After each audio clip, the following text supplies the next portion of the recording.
What's up, YouTube people? Shaggy the Writer, coming at you live and direct from the library, where we're going to try and real quick finish up the rest of H.G. Wells' The Time Machine.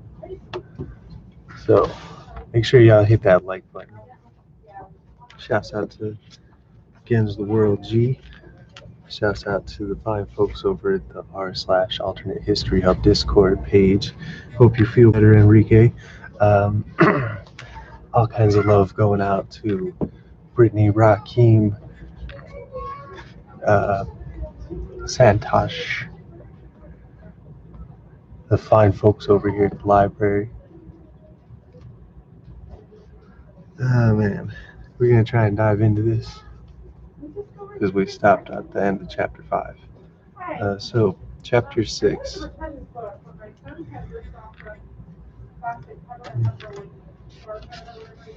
It may seem odd to you, but it was 2 days before I could follow up the newfound clue, what was manifestly in the proper way. I felt a peculiar shrinking in those pallid bodies.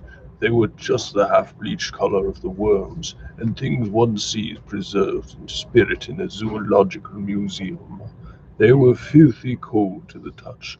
Probably my shrinking was largely due to the sympathetic influence of the Eloi, whose disgust for the Morlocks I began to now appreciate.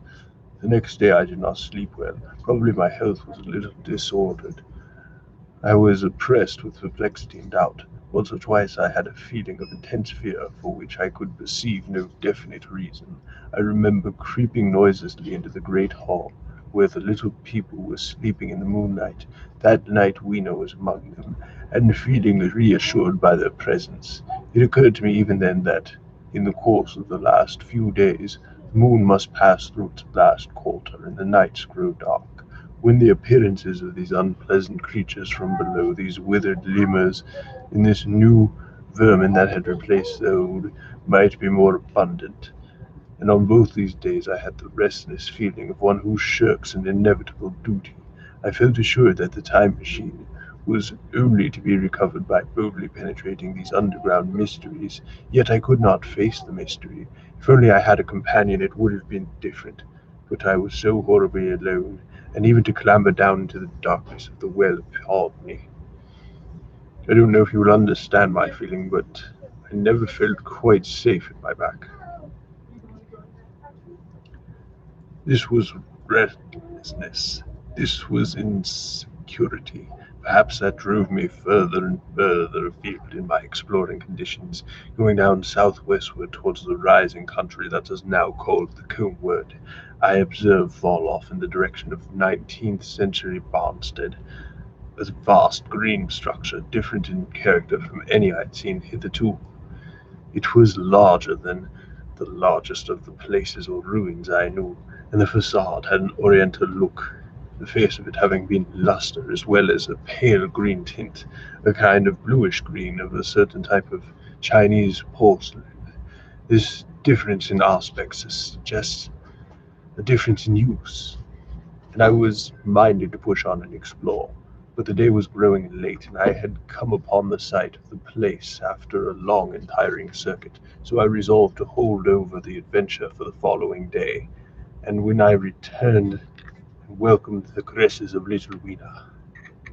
But the next morning I perceived clearly enough that my curiosity regarding the palace of green porcelain was a piece of self-deception to enable me to shrink by another day an experience I dreaded. I resolved I would make the descent further without any waste of time, and I started out in the early morning towards the well near the ruins of granite and aluminum. Little Weena ran with me. She danced beside me to the well. When she saw me lean over the mouth and look downward, she seemed strangely disconcerted. "Goodbye, little Weena," I said, kissing her and putting her down. I began to feel over the parapet or the climbing hooks, rather hastily, I may as well confess, for I may think I feared the courage might leak away. At first she watched me with amazement. Then she gave a moist, piteous cry, and running to me she began to pull at me with her little hands. I think her opposition nerved me rather to proceed. I shook her off perhaps a little roughly, and in another moment I was in the throat of the well. I saw her agonized face over the parapet and smiled to reassure her. Then I had to look down at the unstable hooks to which I clung. I had to clamber down its shaft. Perhaps 200 yards of descent was effected by means of metallic bars projecting from sides of the well, and these being adapted to the needs of a creature much smaller and lighter than myself, I was speedily cramped and fatigued by the descent. And not simply fatigued. One of the bars suddenly under my weight almost swung me off into the blackness beneath. For a moment I was wrung by one hand, and after that experience I did not dare rest again. Through my arms and back, presently acutely painful, I went clambering down the sheer descent with as quick a motion as possible. Glancing upward, I saw the aperture, a small blue disk in which a star was visible, while little Wiener's head showed as a round black projection. The sudden thudding sound over the machine below grew louder and more oppressive. Everything that was a little disk above was profoundly dark. I looked again. When I looked up, Wiener had disappeared. I was in an agony of discomfort. I had some thought of trying to go up the shaft again and leave the underworld alone. But even while I turned this over in my mind, I continued to descend. At last, with intense relief, I saw dimly coming up, a foot to the right of me, a slender loophole in the wall. Swinging myself in, I found it was the aperture for a narrow horizontal tunnel in which I could lie down and rest. It was not too soon. My arms ached, my back was cramped, and I was trembling with the prolonged terror of a fall. Besides this, the unbroken darkness had had a distressing effect upon my eyes. The air was full of the thrum and hum of machinery pumping air down the shaft. I did not know how long I lay. I was roused by a soft hand touching my face. Sitting up into the darkness, I snatched at my matches, and hastily striking one, I saw three swooping white creatures similar to the one I had seen above ground in the ruin, hastily before the retreating light, living as they did in what appeared to me impenetrable darkness. Their eyes were abnormally large and sensitive, just as the pupils of this abysmal fish's, and they reflected the light in the same way. I have no doubt they could see me in rayless obscurity, and they did not seem to have any fear for me apart from the light. But so soon as I struck a match in order to see them, they fled incontinently, vanishing into dark gutters and tunnels from which their eyes glared at me in the strangest fashion. I tried to call to them, but the language they had was so apparently different from that of the overworld people that I was needs left to my own unaided efforts, and the thought of flight before exploration was even in my mind. But I said to myself, "You are in for it now." And feeling my way around the tunnel, I found the noise of the machinery grow louder. Presently the walls fell away from me, and I came to a large open space after striking another match, and I saw that I had entered a vast arched cavern, which stretched into utter darkness beyond the range of my light. The view I had of it was much as one could see in the burning of a match. Necessarily my memory is vague. Great shapes like big machines rose out of the dimness and cast grotesque black shadows, in which dim spectral Morlocks sheltered from the glare. The place, by the by, was very stuffy and oppressive, and the faint halitus of freshly shed blood was in the air. Some way down the central vista was a little table of white metal laid with what seemed a meal. The Morlocks, at any rate, were carnivorous. Even at the time I remember wondering what a large animal could have survived to furnish the red joint I saw. It was all very indistinct, the heavy smell, the big, unmeaning shapes, the obscene figures lurking in the shadows, and only waiting for the darkness to come at me again. Then the match burned down and stung my fingers and fell, a wriggling red spot in the blackness.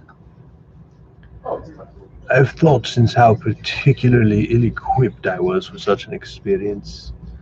When I had started the time machine, I had started with the absurd assumption that the men of the future would certainly be indefinitely ahead of ourselves in all of their appliances. I had come without arms, without medicine, without anything to smoke. At times I missed tobacco frightfully, even without enough matches. If only I had thought of a Kodak, could have flashed a glimpse of the underworld in a second, examined it at leisure.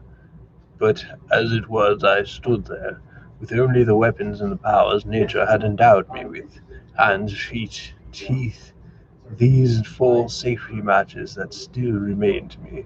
I was afraid to push my way among the machinery in the dark. It was the only way. With my last glimpse of light, I discovered that my store of matches had run low. It had never occurred to me until that moment there was any need to economize them. I had wasted almost half a box in astonishing the upper worlders, to whom fire was a novelty. Now, as I say, I had four left, while I stood in the dark. A hand touched mine, lank fingers came feeling over my face, and I was sensible of a peculiar unpleasant odor. I fancied I heard a breathing about the crowd, those dreadful little beings around me. I felt for the box of matches in my hand. Being gently disengaged, the other hand plucked me behind my clothing, and the sense of these unseen creatures examining me was indescribably unpleasant. Then the sudden realization of my ignorance of their ways of thinking and doing came very home to me very vividly in the darkness. I shouted at them as loudly as I could. They started away, and then I could feel them approaching me again. They clutched at me more boldly, whispering odd sounds to each other. I shivered violently and shouted again, rather discordantly. This time they were not so seriously alarmed, and they made a queer laughing noise as they came back to me. I will confess I was frightened. I determined to strike another match and escape under the protection of its glare. I did so, and eking out a flicker with a scrap of paper from my pocket, I made good in my retreat to the narrow tunnel. But I had scarce entered this, when my light was blown out, and in the blackness I could hear the Morlocks rustling like wind among the leaves, and pattering like the rain as they hurried after me. In a moment I was clutched by several hands, and there was no mistaking that they were trying to haul me back. I struck another light, and waved it in their dazzled faces. You can scarce imagine how nauseatingly inhuman they looked, those pale, chinless faces and great, lidless, pinkish-gray eyes, as they stared in their blindness and bewilderment. But I did not stay to look, I promise you. I retreated again, and when my second match had ended, I struck my third. It almost burned through when I reached the opening into the shaft. I laid down on the edge, for the throb of the great pump below made me giddy.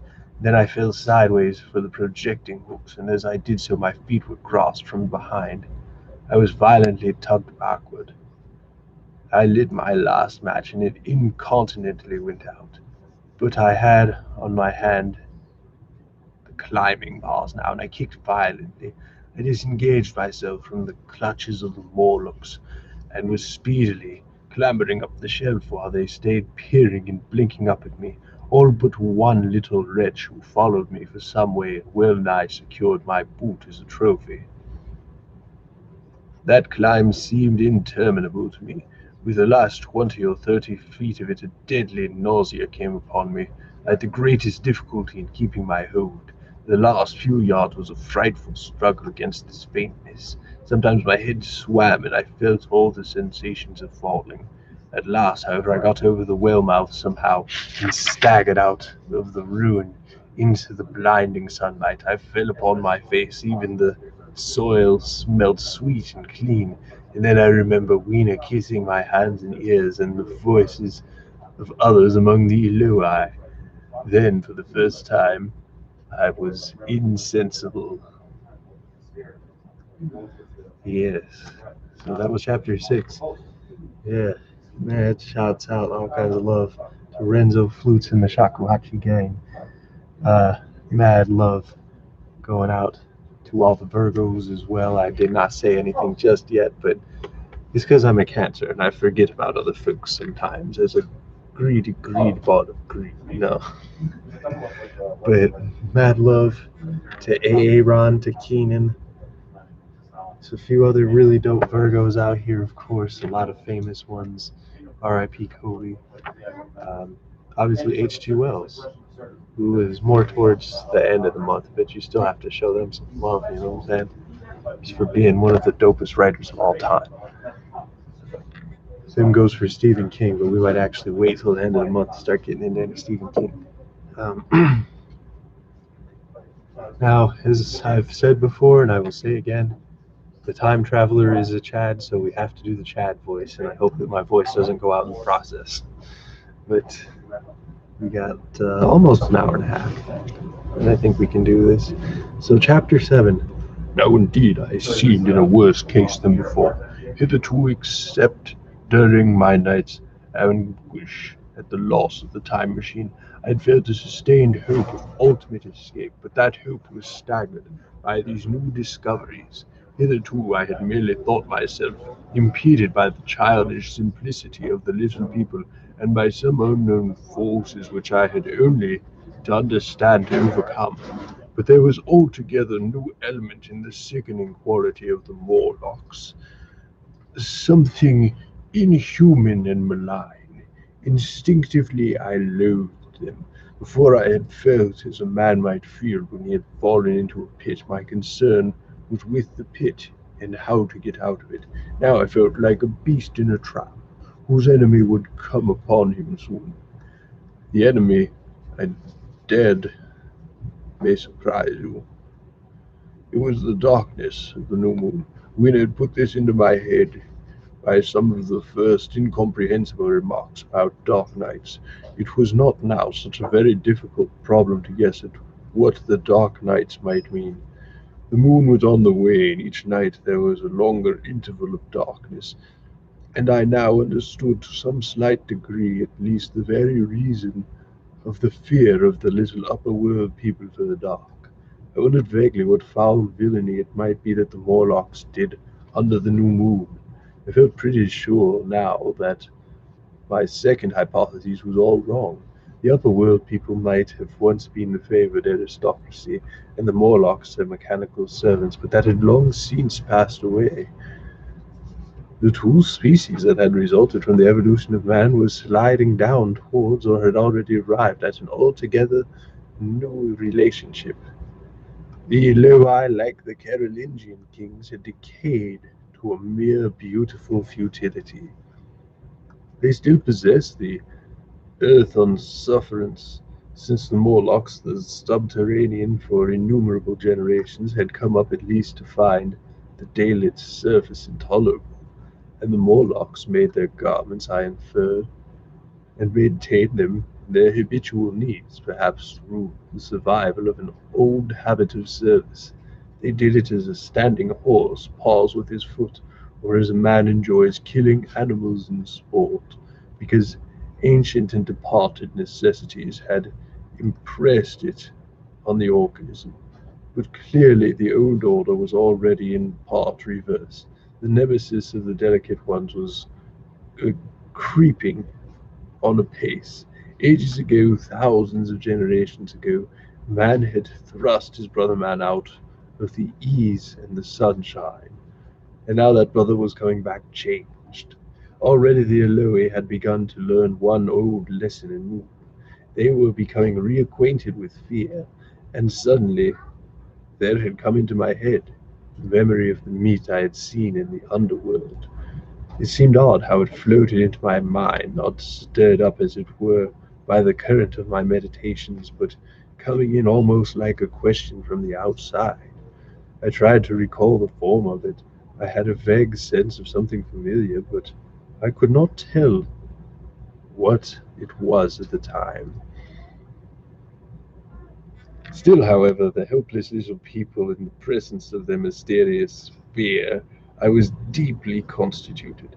I came out of this age of ours, a ripe prime of the human race, when fear does not paralyze and mystery has lost its terrors.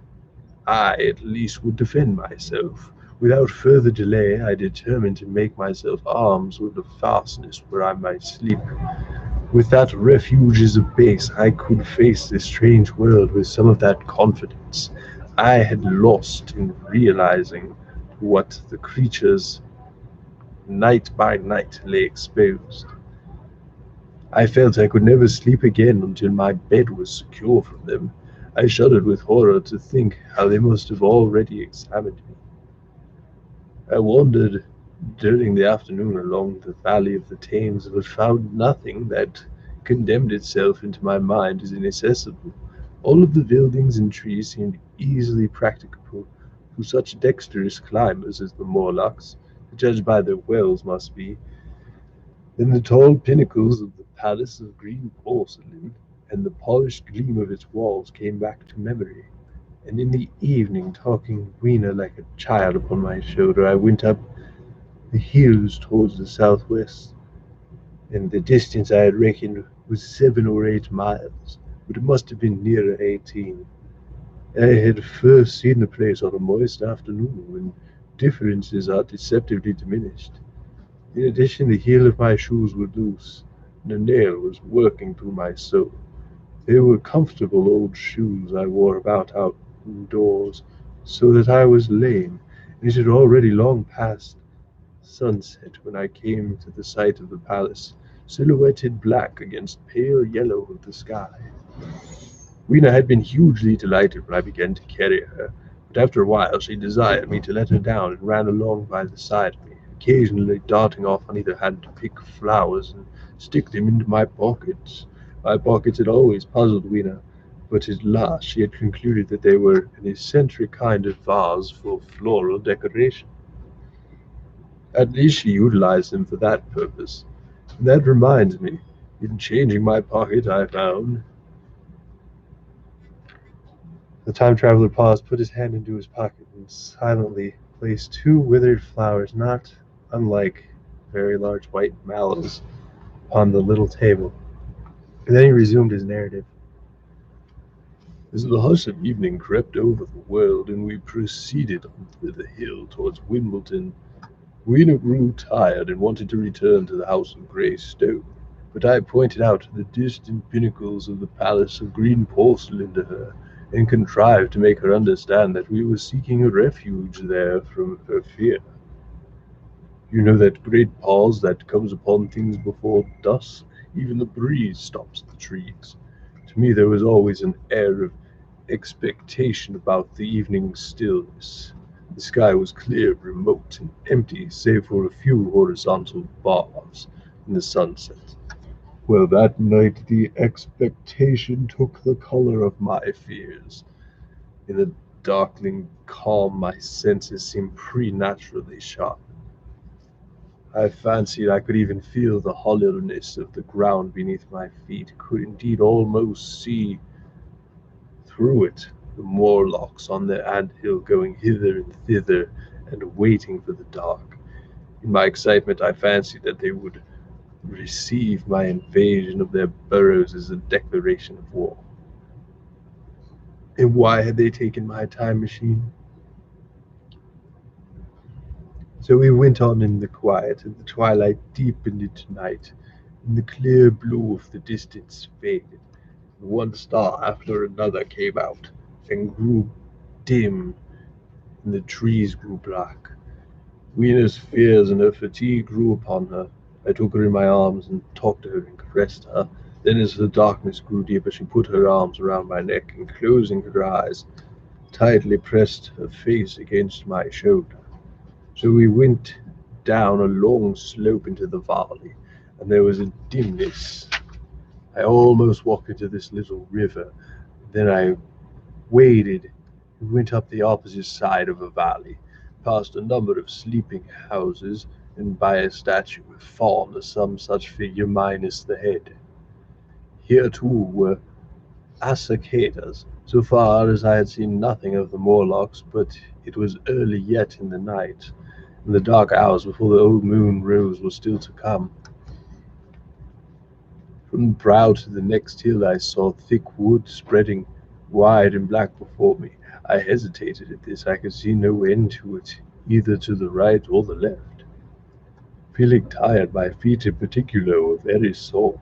I carefully lowered Weena from my shoulder as I halted, and sat down upon the turf. I could no longer see the palace of green porcelain. I was in doubt in my direction. I looked into the thickness of the wood and thought of what it might hide. Under the dense tangle of branches one would be out of sight of the stars. Even were there no other danger lurking, a danger I did not care to let my imagination loose upon, there would still be all of the roots to stumble over, and tree boles to strike against. I was tired too after the excitements of the day, so I decided that I would not face it, but would pass the night upon the open hill. Weena, I was glad to find, was fast asleep. I carefully wrapped her in my jacket and sat down beside her to wait for the moonrise. The hillside was quiet and deserted, but from the black of the wood there came now then a stir of living things. Above me shone the stars, for the night was very clear. I felt a certain sense of friendly comfort in their twinkling. All the old constellations had gone from the sky, however. A slow movement, which is imperceptible in 100 human lifetimes, has long since rearranged them in unfamiliar groupings. But the Milky Way, it seemed to me, was still the same tattered steamer of stardust as of yore. Southward, as I judged it, was a very bright red star that was new to me. It was even more splendid than our own green Sirius, and amid these scintillating points of light one bright planet shone kindly and steadily like the face of an old friend. Looking at these stars suddenly dwarfed my own troubles and all the gravities of terrestrial life. Oh, excuse me. I thought of their unfathomable distance and the slow, inevitable drift of their movements out of the unknown past and into the unknown future. I thought of the great precessional cycle that the pole of the earth describes. Only 40 times had that silent revolution occurred during all the years I had traversed. And during these few revolutions, all the activity, all the traditions, the complex organizations, nations, languages, literatures, aspirations, even the history of man as I knew him, had been swept out of existence. Instead were these pale creatures who had begotten their high ancestry, and the white things of which I went in terror. Then I thought of the great fear there was between the two species, and for the first time with a sudden shiver came to the clear knowledge of what the meat I had seen might be. Yet it was too horrible. I looked at little Weena sleeping beside me, her face white and star-like under the stars, and forthwith dismissed the thought. Through the long night I held my mind off the Morlocks as well as I could, and whiled away the time by trying to fancy I could find things of the old constellations in the new confusion. The sky kept very clear, except for a hazy cloud or so. No doubt I dozed at times, then as my vigil wore on, came a faintness of the eastern sky, like the reflection of some colourless phial, and the old moon rose, thin, peaked and white, enclosed behind an overtaking and overflowing at the dawn came, pale at first and then growing pink and warm. No Morlocks had appeared us. Indeed, I had seen none upon the hill that night, and in the confidence of renewed day, it almost seemed to me that my fear had been unreasonable. I stood up and found my foot with a loose heel swollen at the ankle and painful under the knee, so I sat down again, took off my shoes, and flung them away. I awakened Weena, and we went down into the wood, now green and pleasant instead of black and forbidding. We found some fruit with where to break our fast. We soon met others of the dainty ones, laughing and dancing in the sunlight as though there was no such thing in nature as night. Then I thought once more of the meat I had seen. I felt assured now of what it was, and from the bottom of my heart I pitied this last feeble rill from the great flood of humanity. Clearly, at some time in the long ago of human decay, the Morlocks' food had run short. Possibly they had lived on rats and such like vermin. Even now, man is far less discriminating and exclusive in his food than he was, far less than any monkey. His prejudice against human flesh is no deep-seated instinct, and so inhuman these sons of men. I tried to look at the thing in a scientific spirit. After all, they were less human and more remote than our cannibal ancestors of 3 or 4 thousand years ago. He means white people. White people were cannibals 3 or 4 thousand years ago. Yeah. Black folks were civilized. Yeah. Black folks had advanced civilizations, and brown folks had advanced civilizations. Anyway, And the intelligence that would have made this state of things in tormented gone. Why should I trouble myself? These Eloi were merely fattened cattle, which the ant-like Morlocks preserved and they preyed upon, probably saw to the breeding of. And there was Weena dancing at my side. And I tried to preserve myself from the horror that was coming upon me by regarding it as rigorous punishment of human selfishness. Man had been content to live in ease and delight upon the labours of his fellow man, had taken necessity in his watchword and excuse. In the fullness of time necessity had come with him. I even tried a Carlyle-like scorn of this wretched ancestry and decay, but below I had kept too much of the human form not to claim my sympathy, and to make me perform a share in their degradation and their fear. I had vague ideas at the time as to the course I should pursue. My first was to secure some safe place of refuge, and to make myself such arms of metal or stone as I could contrive. The necessity was immediate. In the next place I hoped to procure some means of fire, so that I should have the weapon of torch at hand, for nothing I knew would be more efficient against these Morlocks. Then I wanted to arrange some contrivance to break open the doors of bronze under the white sphinx. I had in mind a battering ram. I had persuasion that if I could open those doors and carry a blaze of light before me, I should discover the time machine and escape. I could not imagine the Morlocks were strong enough to move it far away. Weena I had resolved to bring with me to our own time. And turning such schemes over in my mind, I paused our way towards the building which may fancy had chose our dwelling. oh yeah, we on chapter 8 now. Man, shouts out against the world. Gee. Shouts out the folks at the r/alternate history hub Discord. Oh, shouts out H.G. Wells. We're getting a whole lot of little mini messages in here. I hope some of y'all are listening. We on chapter 8. I found the palace of green porcelain.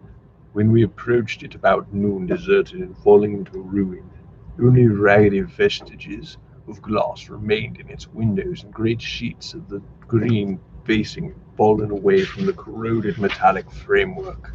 It lay high upon the turfy down and was looking northeastward before I entered it. I was surprised to see a large estuary or even creek where I had trudged. Wandsworth and Battersea must have once been. I thought then, though, I never followed up the thought. What might have happened? What might be happening to the living things in the sea? The material of the palace proved on examination to be indeed porcelain, and along the face of it I saw an inscription of some unknown character. I thought rather foolishly that Weena might help me to interpret this, but I only learned the bare idea of writing it never entered her head. She always seemed to me, I fancy, more human than she was, perhaps because her affection was so human. Within the big valves of the door, which were open and broken, we found, instead of the customary hall, a long gallery lit by many side windows. At the first glance I was remarked of a museum. The tiled floor was thick with dust, and a remarkable array of miscellaneous objects was shrouded in the same grey covering. I then perceived, standing strange and gaunt at the centre of the hall, what was clearly the lower part of a huge skeleton. I recognized by the oblique feet that it was some extinct creature after the fashion of the megalitherium. The skull and upper bones lay beside it in thick dusk, and in the one place where rainwater had dropped through a leak in the roof, the thing had been worn away. Further in the gallery was a huge skeleton of a barrel of a brontosaurus. My museum hypothesis was confirmed. Going towards the side, I found what appeared to be sloping shelves, clearing away the thick dust. I found the old familiar glass cases of our own time, but they must have been airtight to judge from the fair preservation of some of their contents. Clearly, we stood among the ruins of some later-day South Kensington. Here apparently was a paleontological section, with very splendid arrays of fossils it must have been, though the inevitable process of decay that had been staved off for a time and had, through the extinction of bacteria and fungi, lost 99 hundredths of its force, was nevertheless, with extreme sureness, if with extreme slowness, it work again upon all of its treasures. Here and there I found traces of the little people in the shape of rare fossils, broken into pieces or threaded in strings upon reeds. In the cases I had judged, some instances had been boldly removed by the Morlocks, as I judged, and the place was very silent, the thick dust deadened with our footsteps. Weena, who had been rolling the sea urchin down a sloping glass of the case, presently came, and as I stared about me, and very quickly took my hand and stood beside me. At first I was so much surprised by this ancient monument of an intellectual age that I gave no thought to the possibilities it presented. Even my preoccupation about the time machine receded a little from my mind. To judge the size of this place, this palace of green porcelain had a great deal more of it than a gallery of paleontology, possibly historical galleries it might be, even a library. To me, at least in my present circumstances, these would be vastly more interesting than this spectacle of old-time geology in decay. Exploring, I found another short gallery running transversely to the first. This appeared to be devoted to minerals, and the sight of a block of sulphur set my mind running on gunpowder. But I could find no saltpetre, indeed no nitrates of any kind. Doubtless they had deliquesced years ago, yet sulphur hung in my mind. I set up a train of thinking. I saw the rest of the contents of the gallery through the hole. They were the best preserved I saw. I had little interest. I'm no specialist in mineralogy, and I went down a very ruinous aisle running parallel to the first half I had entered. Apparently this section had been devoted to natural history, but everything had long since passed out of recognition. A few shriveled and blackened vestiges of what had once been stuffed animals, dissected mummies and jars that had once held spirit, a brown dust of departed plants, that was all. I was sorry for that, because I should have been glad to trace the patent readjustments by which the conquest of animal nature had been attained. Then we came to a gallery of simply colossal proportions, but singularly ill-lit, the floor of it running downward at a slight angle, from the end of which I entered. At intervals white globes hung from the ceiling, many of them cracked and smashed, which suggested that originally the place had been artificially lit. Here I was more in my element, for rising on either side of me were huge bulks of great machines, all corroded and many broken down, but some still fairly complete. I have a certain weakness for mechanism, and I was inclined to linger among these, but more so as for the most part they had the interest of puzzles. I could make only the vaguest guesses at what they were for. I fancied that if I could solve their puzzles, I should find myself in possession of powers that might be used against the Morlocks. Suddenly, Weena came very close to my side, so suddenly that she startled me. Had it not been for her, I do not think I should have noticed the floor of the gallery sloped at all. The end I had come to was quite above ground, and it was lit by rare slit-like windows. As you went down the length, the ground came up against one of these windows, until there was at least a pit like the area of a London house before each and only a narrow line of daylight at the top. I went slowly along, puzzling about the machines, and had been too intent upon them to notice the gradual diminution of light, until Wiener's increased apprehensions drew my attention. Then I saw the gallery ran down at last into thick darkness. I hesitated and looked around me. I saw the dust was less abundant and its surface even less even. Further away towards the dimness it appeared to be broken by a number of small, narrow footprints. My sense of the immediate presence of the Morlocks revived at that. I felt that I was wasting my time in the academic examination of machinery. I called to my mind that it was already far advanced in the afternoon, and that I still had no weapon, no refuge, no means of making a fire. Then down in the remote blackness of the gallery I heard a peculiar pattering of some odd noises I had heard down the well. I took Wiener's hand and, struck with a sudden idea, I left her and turned into a machine which the projected lever, not unlike those in a single box. Clambering upon the stand and grasping the lever in my hands, I put all my weight upon it sideways. Suddenly Wiener deserted in the central aisle, began to whimper, and I had judged the strength of the lever pretty correctly, for it snapped after a minute's strain. I rejoined her with my mace in my hand, more than sufficient, and judged, for any Morlock skull I might uncover. And I longed very much to kill a Morlocks, though very inhuman you may think to want to go on killing one's own descendants, but it was impossible somehow to feel any humanity in things, only my distinction to leave Weena, and a persuasion that if I began to slake my thirst for murder, my time machine might suffer, restrained me from going straight down into the gallery and killing the brute I had. Well, mace in one hand and Weena in the other, I went out of that gallery and into another, still larger one. At first glance reminded me of the military chapel hung with tasseled flags, the browed and charred remains that hung from the sides of it. I presently recognized as the decaying vestiges of books.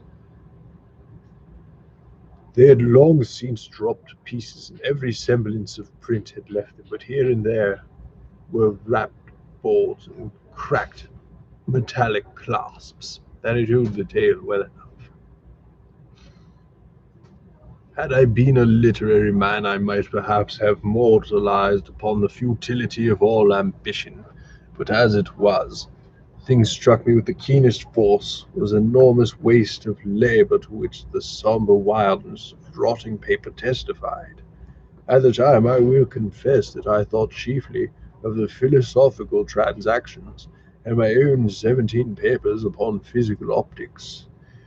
Then going up a broad staircase we came to what may have once been a gallery of technical chemistry, and here I had not a little hope of useful discoveries, except at one end where the roof had collapsed. This gallery was well preserved. I went eagerly to every unbroken case, and at last in one of the very airtight cases I found a box of matches. Very eagerly I tried them. They were perfectly good. They were not even damp. I turned to Weena. "Dance!" I cried to her in her own tongue. For now I had the weapon I needed against the horrible creatures we feared. And so, in that derelict museum, upon the thick, soft carpeting of dust, to Weena's huge delight, I solemnly performed a kind of composite dance, whistling "The Land of the Leal" as cheerfully as I could. In part it was a modest can-can, in part a step dance, in part a skirt dance so far as my coat tail permitted, and in part original. For I am naturally innovative, you know. Now I still think that for this fact box of matches to have escaped the wear of time for immemorial years was the most strange for me as well as it was a most fortunate thing. Yet oddly enough I found it far unlikely a substance, and that was camphor. I found it in a sealed jar that by chance, I suppose, had been really hermetically sealed. I fancied at first that it was paraffin wax, and smashed the glass accordingly, but the odor of camphor was unmistakable. The universal decay of this volatile substance had chanced to survive, perhaps through many thousands of centuries. It reminded me of a sepia painting I had once seen from the ink of a fossil Benedet that must have perished and become fossilized millions of years ago. I was about to throw it away, but I remembered that it was inflammable and burned with a very bright wood flame, was in fact an excellent candle, and I put it into my pocket. I found no explosive, however, nor any means of breaking down the bronze doors. As yet my iron crowbar was the most helpful thing I had chanced upon. Nevertheless, I left the gallery greatly elated. I cannot tell you all the story of that long afternoon. It would require a great effort of memory to recall my explorations in that proper order. I remember a long gallery of rusting stands and arms, and how I hesitated between my crowbar and a hatchet or a sword. I could not carry both, however, and my bar of iron promised best against the bronze gates. There were numbers of guns, pistols, and rifles, but most were masses of rust. But many of them were new metal and still fairly sound. But any cartridges of powder, they might have once been rotted into dust. In one corner I saw was charred and shattered, perhaps, I thought, by an explosion. Among the specimens was a vast array of idols, Polynesian, Mexican, Grecian, Phoenician, every country on earth, I should think, in here. Yielding to an irresistible impulse, I wrote my name upon the nose of the satiate monster from South America that particularly took my fancy. And the evening drew on, my interest waned. I went through gallery after gallery, dusty, silent, often ruinous. The exhibits, sometimes mere heaps of rust and lignite, sometimes fresher in one place. I suddenly found myself near the model of a tin mine, and by the merest accident I discovered an air-tight case, two dynamite charges. I shouted "Eureka!" and smashed the case with joy. Then came a doubt. I hesitated. Then, selecting a little side gallery, I made my essay. I never felt such a disappointment as I did in waiting 5, 10, 15 minutes for an explosion that never came. Of course, the things were dummies. I might have guessed from their presence. I really believe that if they had not been so, I should have rushed off incontinently and blown Spink's bronze doors, and as much proved my chances of finding the time machine altogether into non-existence. It was after that, I think, that we came out into a little open court within the palace. It was turfed and had 3 fruit trees, so we rested and refreshed ourselves. Towards sunset I began to consider my position. Light was creeping upon us, and my inaccessible hiding place had still to be found. But what troubled me very little now, I had in my possession a thing that was perhaps the best of all defenses against the Morlocks. I had matches. I had the camphor in my pocket. If blaze was who needed, it seemed to me that the best thing we could do would be to pass the night open, protected by a fire, and in the morning there would be getting of the time machine. Towards that, as yet, I had only my iron mace, but now, with my growing knowledge, I felt very different toward those bronze doors. Up to this, I had refrained from forcing them largely because of this mystery on the other side. They had never impressed me as being very strong, and I had hoped that my iron bar was not altogether inadequate for the work. Dog Rose in the building. Shouts out Dog Rose. All kinds of love showing up. You tell, don't watch, continue. I said, what's up? Mad love going out to Against the World, G. Mad love going out to the Anderson Library staff. Excuse me, I don't know why I'm sleepy today. Shouts out Danya, shouts out Marie, shouts out Brittany, shouts out Rakeem, shouts out Renzo Cruz.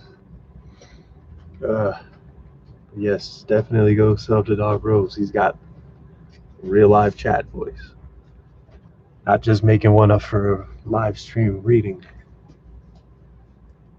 We got chapter 9. We emerged from the place while the sun was still in part above the horizon. I was determined to reach the White Sphinx early the next morning, and ere the dust I proposed pushing through the woods that had stopped me on the previous journey.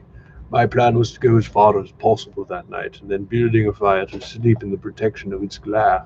Accordingly, as we went along, I gathered any sticks or dried grass I saw, and presently had my arms full of such litter.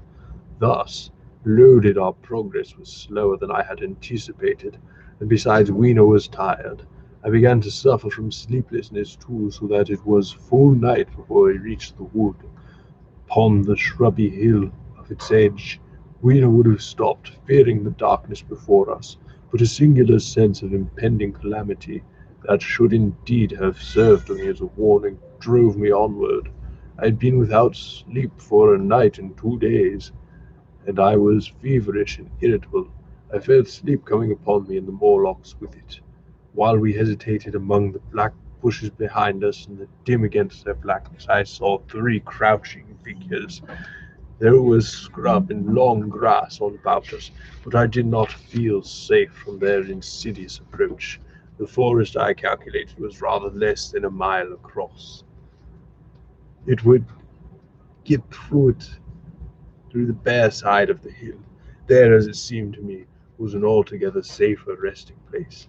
I thought that my matches and my camphor I could contrive to keep my path illuminated through the woods. Yet it was evident that if I was to flourish matches with my hands, I should have to abandon my firewood. So, rather reluctantly, I put it down. Then it came into my head that I would amaze our friends by lighting it. I was to discover the atrocious folly of this proceeding, but it came to my mind that an ingenious move for covering our retreat. I don't know if you have ever thought what a rare thing a flame must be in the absence of a man and in a temperate climate. The sun's heat is rarely strong enough to burn, even when it is focused by dewdrops, as sometimes is the case in more tropical districts. Lighting may blast and blacken, but it rarely gives rise to wild spreading fire. Decaying vegetation may occasionally smolder with the heat of its fermentation, but it rarely results in flame. In this decadent tool, the art of fire-making had been forgotten on Earth. The red tongues that went up licking with my heap of wood were altogether new and strange thing to Weena. She wanted to run to it and play with it. I believe she would have cast herself onto it had I not restrained her. But I caught her up, and in spite of her struggles, plunged boldly before me into the wood. For a little way the glare of my fire lit the path. Looking back presently, I could see, through crowded stems, that from my heap of sticks The blaze had spread to some bushes adjacent, and a curved line of fire was creeping up the grass of the hill. I laughed at that, and turned again to the dark trees before me. It was very black, and Weena clung to me convulsively, but there, still as my eyes grew accustomed to the darkness, sufficient light for me to avoid the stems. Overhead was simply black, except where a gap of remote blue sky showed upon us here and there. I struck none of my matches because I had no hand free. Upon my left arm I carried my little one. On my right hand I had my iron bar.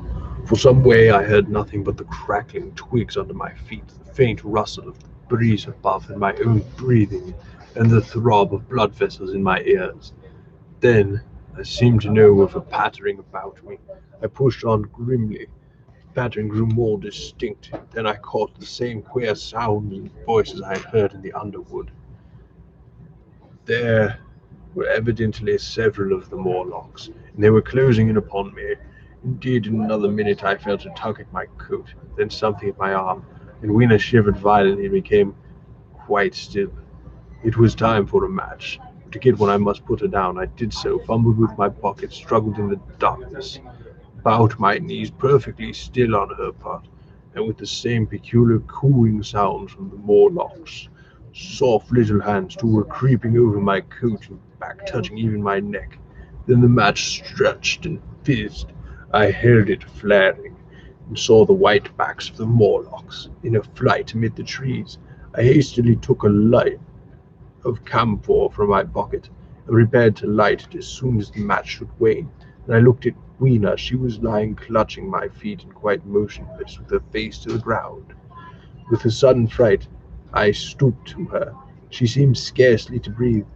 I lit the block of camphor and flung it to the ground, and as it split and flared up, it drove back the Morlocks into the shadows.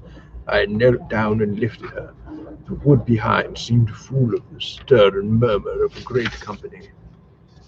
She seemed to have fainted. I put her carefully upon my shoulder and rose to push on. There came a horrible realization. The maneuvering with my matches in Wien, I had turned myself about several times, and now I had not the faintest idea in which direction lay my path. For all I knew, I might be facing back towards the palace of green porcelain. I found myself in a cold sweat. I had to think rapidly what to do. I was determined to build a fire and camp where we were. I put my wheeler still motionless down a turfy road, and very hastily, as the first lump of camphor waned, I began collecting sticks and leaves, here and there out of the darkness round me. The Morlock's eyes shone like carbuncles. Camphor flickered and went out. I lit a match, and as I did so, two white forms that had been approaching Weena dashed hastily away. One was so blinded by the light that he came straight for me, and I felt his bones grind under the blow of my fist. He gave a whoop of dismay, staggered a little way, and fell down. I lit another piece of camphor and went on gathering my bonfire. Presently I noticed how dry some of the foliage was above me, for since my arrival in the time machine a matter of a week, no rain had fallen. So instead of casting about among the trees for fallen twigs, I began leaping up and dragging down branches. Very soon I had choking smoky fire of green wood and dry sticks. I could economize my camphor. I then turned to where Lena lay beside my iron mace. I turned what I could to revive her, but she lay like one who was dead. I could not even satisfy myself whether or not she breathed. Now the smoke of the fire beat over towards me, and it must have made me heavy of a sudden. Moreover, the vapor of the camphor was in the air. My fire would not need replenishing for an hour or so. I felt very weary after my excitation, and I sat down. The wood, too, was full of a slumberous murmur that I did not understand. I just seemed to nod and open my eyes, but it was all dark. The Morlocks had their hands upon me. Flinging and clenching fingers, I hastily felt in my pocket for a matchbox, and it had gone. They had gripped and closed with me again. In a moment I knew what had happened. I had slept, my fire had gone out, and the bitterness of death came over my soul. The forest seemed full of the smell of burning wood. I was caught by the neck, by the hair, by the arms, and pulled down. It was indescribably horrible in the darkness. Feel all these soft creatures heaped upon me. I felt as if it was a monstrous spider's web. I was overpowered and went down. I felt little teeth nipping at my neck. I rolled over, and as I did so, my hand came against my iron lever. It gave me strength. I struggled up, shaking the human rats from me, and holding the bar short, I thrust where I judged their faces might be. I could feel the succulent giving of flesh and bone under my blows, and for a moment I was free.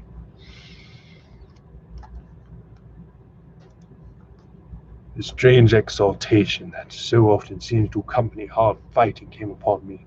I knew that both I and Weena were lost, but I determined to make the Morlocks play for their meat. I stood with my back to a tree, swinging the iron bar before me. The whole wood was full of the stir and cries of them. A minute passed. Their voices seemed to rise to a higher pitch of excitement, and their moments grew faster, yet none of them came within reach. I stood glaring at the blackness, and suddenly came hope. What if the Morlocks were afraid? And close on the heels of that came a very strange thing. The darkness seemed to grow luminous. Very dimly I began to see Morlocks about me, 3 battered at my feet. And then I recognized with incredulous surprise that the others were running in an incessant stream. It seemed from behind me, away through the wood in front, and their backs seemed no longer white but reddish. I stood agape. I saw a red sparkle drifting across the gap of starlight between branches and varnish, and at that I understood that the smell of burning wood, the slumberous murmur, that it was growing now into a gusty roar, the red glow, and the Morlock's flight. Stepping out from behind my tree and looking back, I saw through the black pillars of the nearer trees the flames of the burning forest. It was my first fire coming after me. With that I looked for Weena, but she was gone. The hissing and crackling behind me, the explosive thud as each fresh tree burst into flame, left little time for reflection. My iron bar still gripped. I followed the Morlock's path. It was a close race. Once the flames crept forward so swiftly on my right as I ran that I outflanked, and I had to strike to the left. But at last I emerged upon a small open space, and as I did so, a Morlock came blundering towards me and past me and went straight into the fire. And now I was to see the most weird and horrible thing, I think, of all that I beheld in the future age. The whole space was as bright as day with the reflection of the fire. In the center was a hillock or tumulus surrounded by a scorched hawthorn. Beyond this was another arm of the burning forest, with yellow tongues already writhing from it, completely encircling the space of a fence of fire. Upon the hillside were some 30 or 40 Morlocks, dazzled by the heat and light, blundering hither and thither against each other in their bewilderment. At first I did not realize their blindness, and struck furiously at them with my bar. In a fury of frenzy as they approached me, killing one and crippling several more. When I had watched the gestures of one of them groping under the hawthorn against the red sky and heard their moans, I was assured of their absolute helplessness and misery in their glare. I struck no more of them. Yet every now and then one would come straight towards me, setting loose a quivering horror that made me quick to elude him. At one time the flames died down somewhat, and I feared the foul creatures would presently be able to see me. I was thinking of beginning the fight by killing some of them before this should happen, but the fire burst out again brightly, and I stayed my hand. I walked about the hill among them and avoided them, looking for some trace of Weena, but Weena was gone. At last I sat down at the summit of the hillock and watched this strange and incredible company of blind things groping to or fro and making uncanny noises at each other. The glare of the fire beat on them. The coiling uprush of smoke streamed across the sky, and through the tatters of that red canopy, remote as though they belonged to another universe, shone the little stars. 2 or 3 Morlocks came blundering into me, and I drove them off with blows of my fists, trembling as I did so. For the most part of that night I was persuaded it was a nightmare. I bit myself and screamed in a passionate desire to awake. I beat the ground with my hands, and got up and sat down again, and wandered here and there again, sat down. Then I would fall to rubbing my eyes and calling upon God to let me awake. Thrice I saw Morlocks put their heads down in a kind of agony and rush into the flames. But at last, above the subsiding red of the fire, above the streaming masses of black smoke, and the whitening and blackening of tree stumps, and the diminishing numbers of the dim creatures, came the white light of the day. I searched again for traces of Weena, but there were none. It was plain they had left her poor body in the forest. I cannot describe how it relieved me to think that it had escaped the awful fate to which it seemed destined. As I thought of that, I was almost moved to begin a massacre of the helpless abominations about me, but I contained myself. This hillock, as I have said, was a kind of island in the fortress. From its summit I could now make out through the haze of smoke the palace of green porcelain, and from that I could get my bearings for the White Sphinx. And so, leaving the remnant of the damned stones still going hither and thither in the moaning. Oh, God.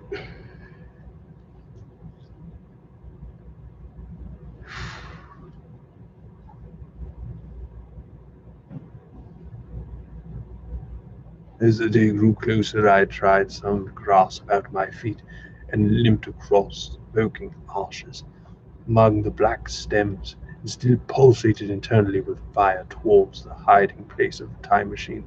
I walked slowly, for I was almost exhausted as well as lame. I felt the intense wretchedness, for the horror of the death of little Weena. It seemed an overwhelming clarity. Now in this old familiar room, it is more like the sorrow of a dream than an actual loss. But the morning it left me absolutely lonely, again terribly lonely. I began to think of this house of mine and the fireside, some of you, and with such thoughts came the longing that was pain. But as I walked over the smoking ashes under the bright morning sky, I made a discovery. In my trouser pocket was still some loose matches. The box must have leaked before it was lost. Oh yeah. Oh yeah. We coming up to the end, y'all.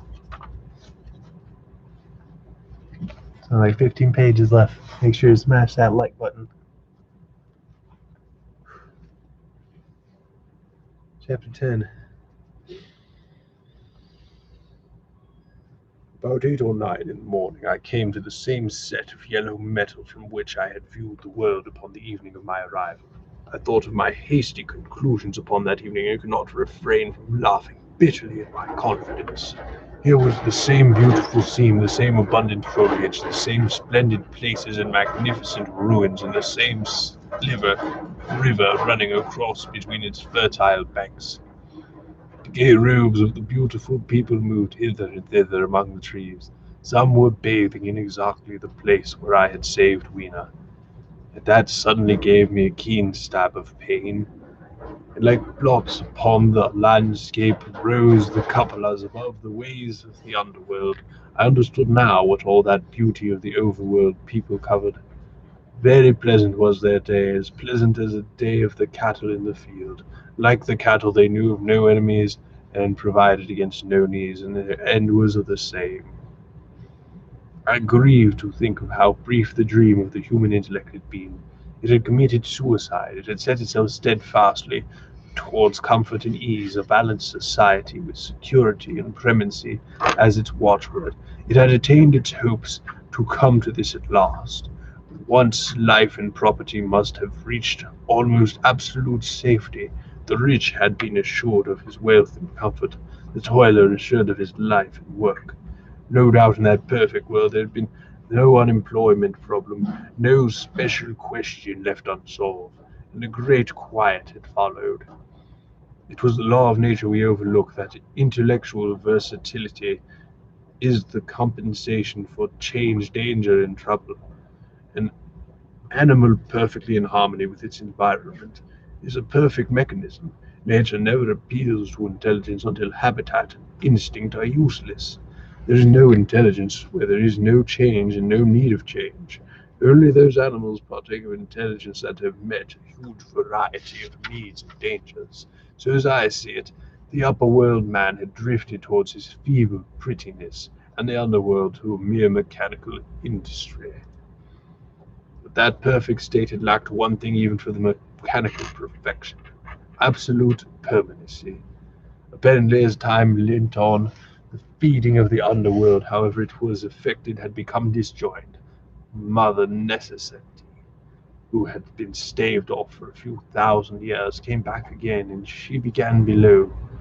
The underworld, being in contact with machinery, which, however perfect, still needs some little thing outside of habitat, had probably retained perforce rather than more initiative, if less of every other human character than the upper. And when the other meat failed them, they turned to what old habitat had hitherto forbidden. So I say I saw it in my last view of the world of 802,701. It may be as wrong as an explanation as mortal wit could invent. It is how the thing shaped itself to me, and as that I give it to you. After the fatigues, excitements, and terrors of the past days, and in spite of my grief, the seat and the tranquil view of the warm sunlight were very pleasant. I was very tired and sleepy, and soon my theorizing passed into dozing. Catching myself at that, I took my own hint, and spreading myself out upon the turf, I had a long and refreshing sleep. I awoke a little before sunsetting.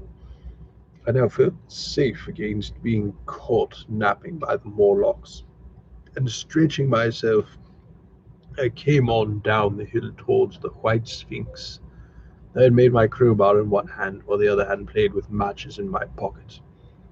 Now came the most unexpected thing. As I approached the pedestal of the Sphinx, I found the bronze valves were open. They had slid down into the grooves. After that, I stopped short before them, hesitating to enter. Within was a small apartment, and on a raised place in the corner of this was the time machine. I had the small levers in my pocket. So here, after all my elaborate preparations for the siege of the White Sphinx, was a meek surrender. I threw my iron bar away, almost sorry not to use it. A sudden thought came into my head as I stooped towards the portal. For once at last I grasped the mental operations of the Morlocks. Suppressing a strong inclination to laugh, I stepped through the bronze frame and up to the time machine, where I was surprised to find it had been carefully oiled and cleaned. I would have suspected, since that the Morlocks had even partially taken it to pieces while trying in their dim way to grasp its purpose. Now as I stood and examined it, finding a pleasure in the mere touch of the contrivance, the thing I had expected happened. The bronze pedal suddenly slid up and struck the flame with a crang. It was in the dark. I was trapped. So the Morlocks thought. At that I chuckled gleefully. I could hear them already murmuring in their laughter as they came towards me. Very calmly I tried to strike a match.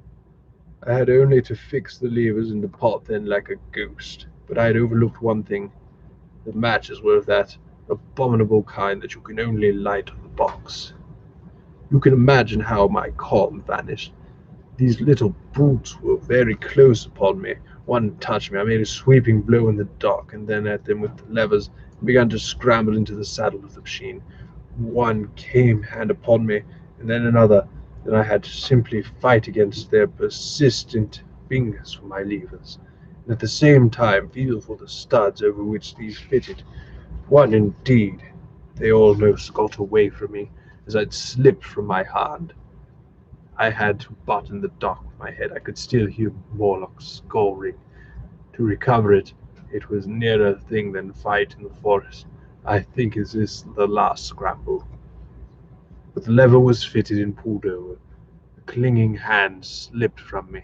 The darkness presently fell upon my eyes, and I found myself in the same grey light and tumult that I had already described.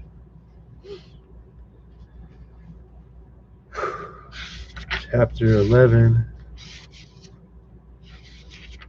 Oh man, we getting there, guys.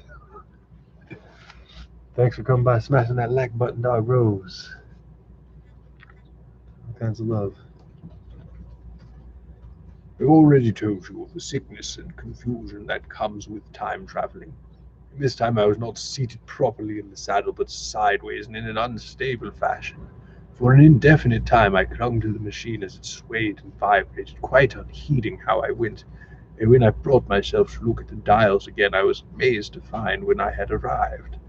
On one dial records days, and another thousands of days, another millions of days, and another thousands of millions. Now, instead of reversing the levers, I had pulled them over so as to go forward with them. When I came to look at these indicators, I found that the thousands hand was sweeping round as fast as the seconds hand of a watch into futurity. As I drove on, a peculiar change crept over the appearance of things. The palpitating grayness grew darker. Though I was still traveling with prodigious velocity, the blinking succession of day and night, which was usually indicative of a slower pace, returned, and grew more and more marked. This puzzled me very much at first. The alternations of night and day grew slower and slower, and so did the passage of sun across the sky, until they seemed to stretch through the centuries. At last a steady twilight brooded over the earth, a twilight only broken now and then when a comet glared across the darkening sky. A band of light that had indicated the sun had long since disappeared, for the sun had ceased to set. It simply rose and fell in the west, and grew ever broader and more red. All trace of the moon had vanished. The circling of the stars growing slower and slower had given pace to creeping points of light. At last, some time before I stopped, the sun, red and very large, halted motionless upon the horizon, a vast dome glowing with a dull heat, and now and then suffered momentary extinction. At one time it had for a little while glowed more brilliantly again, but its speed reverted into sullen red heat. I perceived by this slowing down of its rising and setting that the work of a tidal drag was done. The earth had come to rest with one face to the sun. Even in our own time I remember that the earth faces the moon. Very cautiously now I remember my former headlong fall. I began to reverse my motion. Slower and slower went the circling hands until the thousands one seemed motionless. The daily one was no longer mere mist upon its scale. Still slower until the dim outlines of the desolate beach grew visible. I stopped very gently and sat upon the time machine. Looking round, the sky was no longer blue. Northeastward it was an inky black, and out of the blackness shone brightly and steadily the pale white stars. Overhead was a deep Indian red and starless, and southeastward it grew brighter to a glowing scarlet, where, cut by the horizon, lay a huge hall of the sun, red and motionless. The rocks about me were of a harsh and reddish color, and all trace of life that I could see at first was intensely green vegetation that covered every projecting point on this southeastern face. It was the same rich green that one sees on a forest moss or a lichen in caves. Plants like these grow in perpetual twilight. The machine was standing on a sloping beach. The sea stretched away to the southwest, to rise into a sharp bright horizon against the wan sky. There were no breakers and no waves, for not a breath of wind was stirring. Only a slight oily swell rose and fell like a gentle breathing, and showed that the eternal sea was still moving and living. And along the margin, where the water sometimes looks broke, and there was a thick incrustation of salt, pink under the lurid sky. There was a sense of oppression in my head. I noticed that I was breathing very fast. The sensation reminded me of my only experience in mountaineering. From that I judged the air to be more rarefied than it is now. Far away up the desolate slope I heard a harsh scream and saw a thing like a huge white butterfly go slanting and fluttering into the sky and circling, disappearing over some low hillocks beyond. The sound of its voice was so dismal that I shivered and seated myself more firmly upon the machine. Looking round me again, I saw that quite near, what I had taken to be a reddish mass of rock was moving slowly towards me. Then I saw a thing. It was really a monstrous crab-like creature. You imagine a crab as large as the table with as many legs, moving slowly and uncertainly, his big claws swaying, and his long antennae like craters' whips, waving and feeling, and his stalked back was corrugated and ornamented by ungainly bosses, and a greenish incursion botched it here and there. I could see the many palps of its complicated mouth flickering and feeling as it moved. I stared at this sinister apparition crawling towards me. I felt it tickling on my cheek, as though a fly had lighted there. I tried to brush it away with my hand, but in a moment it returned, and almost immediately came another by my ear. I struck at this and caught something thread-like. It was drawn away out of my hand. With a frightful qualm I turned, and I saw that I had grasped the antennae of another monster crab that stood just behind me. Its evil eyes were wriggling on their stalks. Its mouth was all alive with appetite, and its vast, ungainly paws, smeared with an agar slime, were descending upon me. In a moment my hand was on the lever, and I had placed a moth between myself and these monsters. But I was still on the same beach. I saw them distinctly now as I stopped. Dozens of them seemed to be crawling here and there in the sombre light, among the foliated sheets of intense green. I could not convey a sense of abominable desolation that hung over the world. The red eastern sky, the northward blackness, the salt dead sea, the stony beaches crawling with those foul, slow-stirring monsters, and the uniform poisonous-looking green of the lichenous plants, the thin air that hurts one's lungs, all contributed to an appalling effect.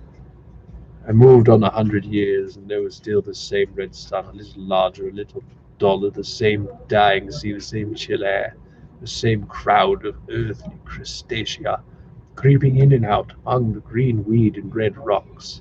In the westward sky I saw a curved pale line, like a vast new moon. So I travelled, stopping ever and again, in great strides of 1,000 years or more, drawn on by the mystery of the earth's fate, watching with a strange fascination the sun grow larger and duller in the westward sky, and the life of the old earth ebb away. At last, more than 30 years hence, the huge red dome of the sun had come to obscure nearly a tenth part of the darkling heavens. And I stopped once more, for the crawling multitude of crabs had disappeared, and the red beach, save for its livid green liverworts and lichens, seemed lifeless. It was now flecked with white. A bitter cold assailed me. Rare white flakes ever and again came eddying down in the northeastward. The glare of snow lay under the starlight of a sable sky. I could see an undulating crest of hillocks, pinkish white, and fingers of ice among the sea margin, and with drifting masses further out. But the main expanse of that salt ocean, all bloody and under the eternal sunset, was still unfrozen. I looked about me to see if any traces of animal life remained. A certain indefinable apprehension still kept me in the saddle of the machine, but I saw nothing moving in earth or sky or sea. The green slime on the rocks alone testified that life was not extinct. A shallow sandbank had appeared in the sea, and the water had receded from the beach. I fancied I saw some black object flopping out upon its bank, but it became motionless as I looked at it.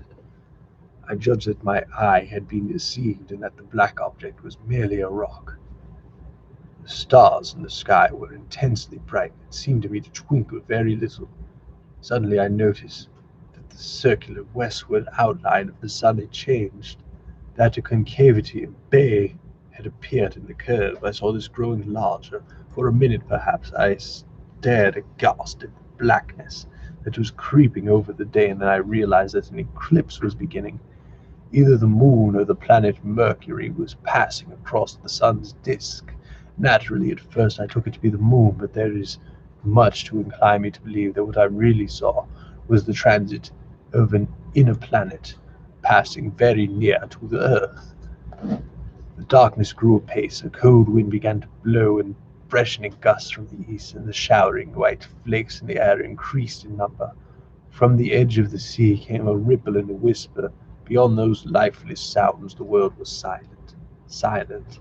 It would be hard to convey the stillness of it all. All the sounds of man, the bleating of sheep, the cries of birds, the hum of insects, the stir that makes the background of our lives, all that was over. As the darkness thickened, the eddying flakes grew more abundant, dancing before my eyes, and the cold of the air grew more intense. At last, one by one, swiftly one after the other, the white peaks of distant hills vanished into blackness. The breeze rose into a morning wind. I saw the black central shadow of the eclipse sweeping towards me. It was another moment the pale stars alone were visible. All else was rayless obscurity. The sky was an absolute black. A horror of this great darkness came upon me. The cold that smote my marrow and the pain I felt in breathing overcame me. I shivered and a deadly nausea seized me. Then a red-hot bow in the sky appeared at the edge of the sun. I got off the machine to recover myself. I felt giddy and incapable of facing the return journey. As I stood stiff and confused, again the moving thing upon the shore, there was no mistake now that it was a moving thing. It rested against the red water of the sea. It was a round thing, perhaps the size of a football, or maybe bigger, and tentacles trailed down from it, seeming black against the weltering, blood-red water, and I was hoping fitfully about that. I felt I was fainting, but a terrible, dreadful helplessness in that remote and awful twilight sustained me while I clambered upon the saddle. Ooh, oh man, we almost there. Shouts out the library staff. Shouts out Todd Rose. Shouts out Against the World G. Shouts out a whole bunch of people, man. We're on chapter 12. So I came back. For a long time I must have been insensible upon the machine. The blinking succession of days and nights resumed. The sun got golden again. The sky blue. I breathed with greater freedom. The fluctuating contours of the land ebbed and flowed. The hand spun backward upon the dials, and at last I saw again the dim shadows of houses, evidences of a decadent humanity. These too changed and passed, and others came. Presently, when the million dial was at zero, I slackened speed and began to recognize our own petty and familiar architecture. The thousandth hand ran back to the starting point. The night and day flapped slower and slower.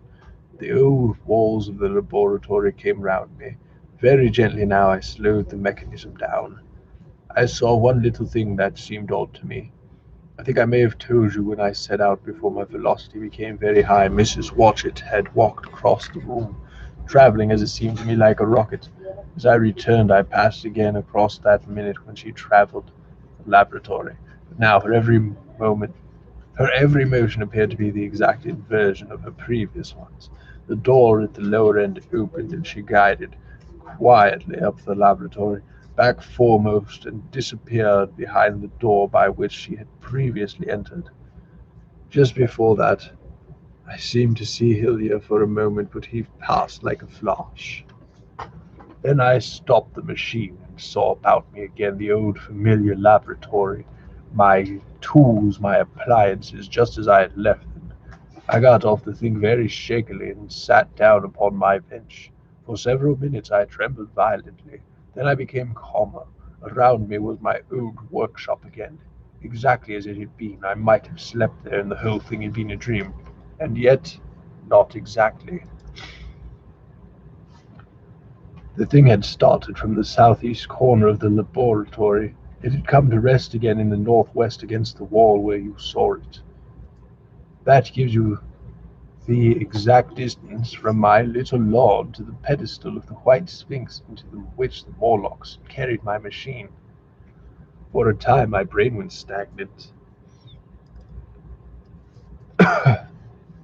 Presently I got up and came through the passage here, limping because my heel was still painful, and feeling sorely begrimed. I saw that Pall Mall Gazette on the table by the door, and found the date was indeed today, and looking at the timepiece I saw the hour was almost 8 o'clock. I heard your voices, and the clatter of plates, and I hesitated. I felt so sick and weak. Then I stiffened good wholesome meat and opened the door on you. You know the rest. I washed and dined, and now I am telling you the story. I know, he said after a pause, that all this will be incredible to you. To me, the one incredible thing that I am here tonight in this old familiar room, looking into your friendly faces and telling you of these strange adventures. He looked at the medicine man. No, I cannot expect you to believe it. Take it as a lie or a prophecy. Say I dreamed it in the workshop. Consider I have been speculating upon the destinies of our race until I have hatched this fiction. Treat my assertion of its truth as a mere stroke of art to enhance its interest. And taking it as a story, what do you think of it? He took up his pipe and began his old accustomed manner to tap it with it nervously upon the bars of granite.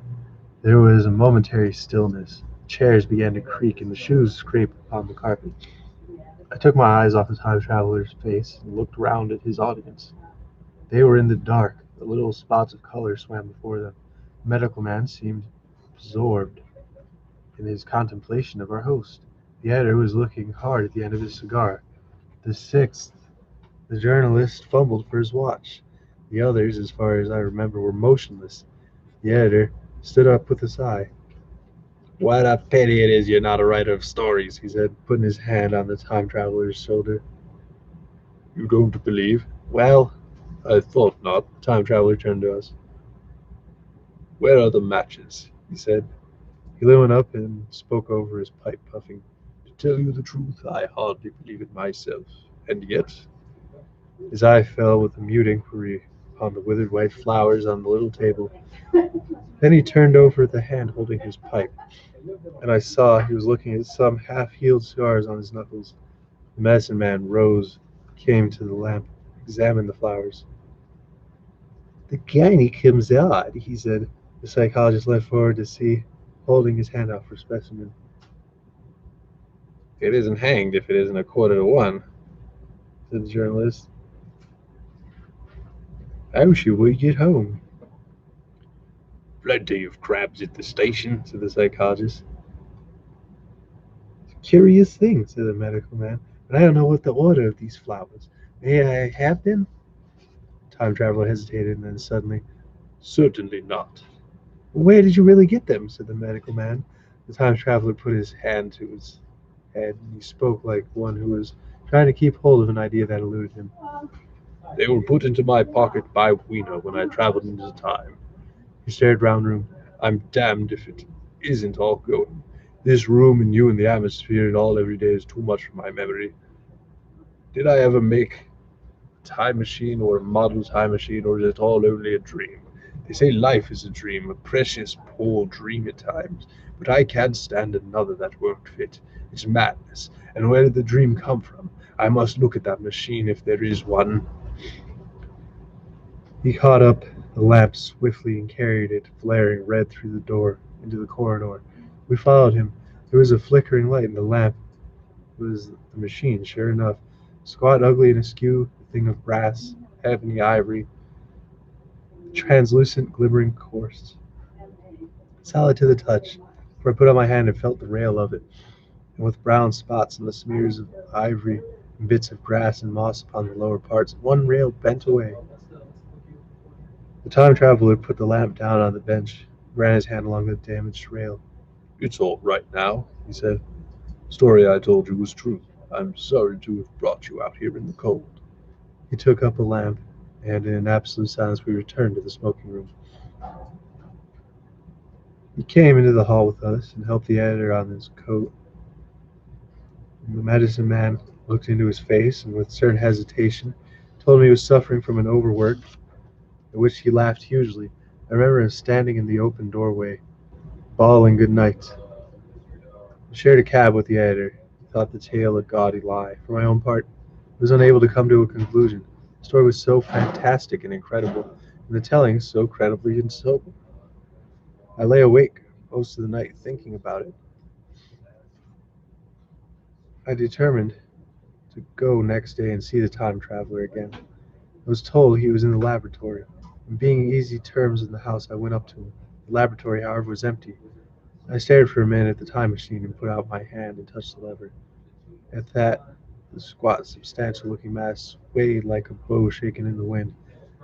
Its instability startled me extremely, and I had a queer reminiscence of the childish days when I used to be forbidden to meddle. I came back through the corridor. The time traveler met me in the smoking room. He was coming from the house. He had a small camera under one arm and a knapsack under the other. He laughed when he saw me and gave me an elbow shake. I'm frightfully busy, said he, with that thing in there. "It is not some hoax," I said. "You really travel through time?" Really and I truly do. He looked frankly into my eyes. He hesitated. His eye wandered about the room. I only want half an hour, he said. I know why you came, and it's awfully good of you. There's some magazines here if you'll stop for lunch.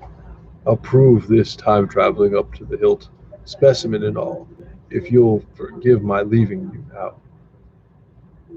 I consented, hardly comprehending the full import of his words, and he nodded and went down to the corridor. I heard the door of the laboratory slam, seated myself in a chair, and took up the daily paper. What was he going to do before lunchtime? Then suddenly I was reminded by an advertisement that I had once promised to meet Richardson, the publisher, too. I looked at my watch and saw that I could barely save the engagement. I got up and went down the passage to tell the time traveler. I took hold of the handle of the door and heard an exclamation, oddly truncated at the end, and a click and a thud. A gust of air whirled round me as I opened the door. From within came the sound of broken glass falling on the floor. The time traveler was not there. I seemed to see a ghostly, indistinct figure sitting in a whirling mass of blackened brass for a moment, a figure so transparent that the bench behind it with its sheets and drawings was absolutely distinct, but the phantasm vanished, and as I rubbed my eyes, the time machine was gone, save for a subsiding stir of dust. The further end of the laboratory was empty.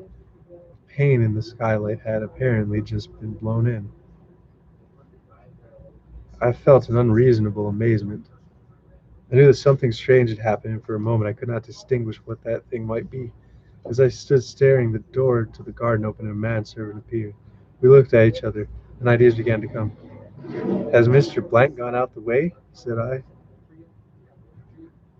No, sir, no one has come out this way, and I was expecting to find him here. At that I understood. At the risk of disappointing Richardson, I stayed on, waiting for the time traveler, waiting for his second, perhaps still stranger story, and the specimens from photographs he would bring with him. But I'm beginning now that I fear I might have to wait a lifetime. The time traveler vanished 3 years ago. As everybody knows, he has never returned. Oh man, we got a minute and a half. Let's try and get through that blog. Go. One cannot choose but wonder, will he ever return? It may be that he swept back into the past. He fell among the blood-drinking, hairy savages of the age of unpolished stone into the abysses of the Cretaceous Sea, or among the grotesque saurians, the huge reptilian brutes of the Jurassic times. He may even now, if I may use the phrase, be wandering in some plesiosaurus-haunted, olidatic coral reef, or beside the lowly saline lakes of the Triassic age.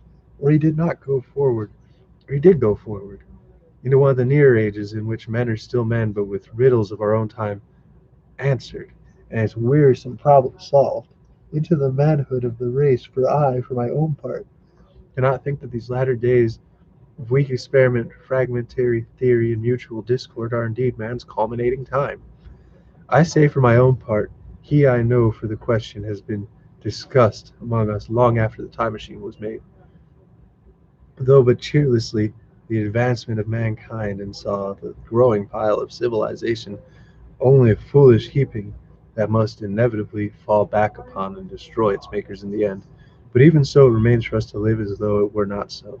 But to me the future is still black and blank, its a vast ignorance lit by a few casual places by the memory of his story. And I have by me for two